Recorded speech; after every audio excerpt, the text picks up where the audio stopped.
আলহামদুলিল্লাহ, আল্লাহ তাবারক ওয়া তাআলা আমাদেরকে দুনিয়ায় প্রেরণ করেছেন। শুধু তাই নয়, সে একাই নামদার তাজদারে মদিনা আহমদে মুস্তাফা সাল্লাল্লাহু আলাইহি ওয়াসাল্লামের উম্মত করে দুনিয়ায় পাঠিয়েছেন। যাকে না সৃষ্টি করলে আল্লাহ তাবারক ওয়া তাআলা আমাদেরকেও এমনকি কুল কায়নাত কিছু সৃষ্টি করতেন না। তাই তার প্রতি লক্ষ্য করে দরুদ বর্ষিত সাল্লাল্লাহু আলাইহি ওয়াসাল্লাম। তিনি আমাদের জন্য কি না করেছেন, তিনি আমাদের কাছে মেহনত করে, মুজাহিদা করে, কষ্ট করে সেই দিন আমাদের কাছে পৌঁছে দিয়ে তিনি বর্তমান সময়ের তিনি আল্লাহর কাছে দুনিয়া থেকে রুখসাত নিয়েছেন। তাই তিনি বলেছেন, সূরা বুখারী শরীফের মধ্যে একটি হাদিস আছে, হযরত আবু হুরায়রা থেকে বর্ণিত, মান আতানি ওয়া দাখালাল জান্নাহ, মান আতানি দাখালাল জান্নাহ, মান আতানি দাখালাল জান্নাহ। যে ব্যক্তি আমার অনুগত্য স্বীকার করলো সে অবশ্যই জান্নাতে প্রবেশ করবে।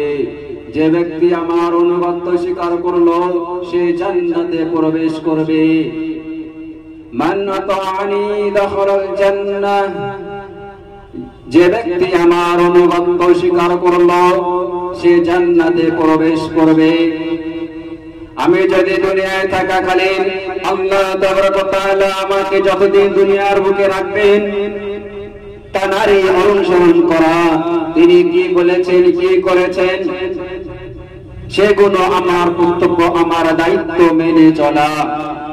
আমি যদি দুনিয়ার বুকে করে যেতে পারি, দুনিয়া থেকে যখন আল্লাহ তাবারক ওয়া তাআলা আমাকে উঠিয়ে নেবেন তো আমি হাসতে হাসতে জান্নাতে যেতে পারবো। আর যদি দুনিয়ায় থাকাকালীন আমি না করতে পারি তো আমার ভয়াবহ পরিণতি, দুনিয়াও যাবে আখিরাতও যাবে।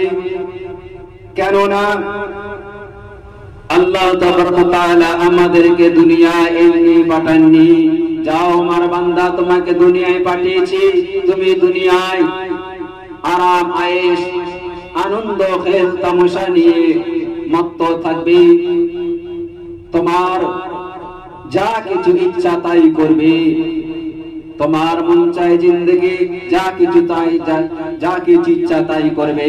না না না, দুনিয়ার বুকে মন চায় জিন্দেগি বাদ দিয়ে রব চায় জিন্দেগিকে ধরা। যে আল্লাহ তাবারক ওয়া তাআলা আমাদেরকে কি জন্য দুনিয়ায় পাঠিয়েছে, আমাকে কি করা দরকার, আমাকে কি করতে হবে, আমাকে দুনিয়া থেকে কি নিয়ে যেতে হবে, যে আল্লাহ তাবারক ওয়া তাআলা তার হাবিব সাল্লাল্লাহু আলাইহি ওয়াসাল্লামকে দুনিয়ার বুকে পাঠিয়ে আমাদের কাছে সব কিছু জানিয়ে দিয়ে চলে গেছেন। আর তিনি বর্তমান সময়ে দুনিয়ায় নেই, তিনি দুনিয়া থেকে রুখসাত নিয়েছেন, কিন্তু তানারই উলামায়ে ওয়ারিস আছেন, বর্তমান সময়ে উলামায়ে দিনরা আছেন। তারা যে কথা বলেন সেগুলো আমার কর্তব্য মেনে চলা। তা আমরা যদি মেনে চলে যেতে পারি তা আমাদেরই লাভ হবে, আর আমি যদি মেনে না যেতে পারি তো আমাদেরই ক্ষতি হবে। তা আল্লাহ তাবারক ওয়া তাআলা আমাদেরকে মেনে চলার তৌফিক দান করুক। ওয়া আখিরি দাওয়ানা আলহামদুলিল্লাহি রাব্বিল আলামিন।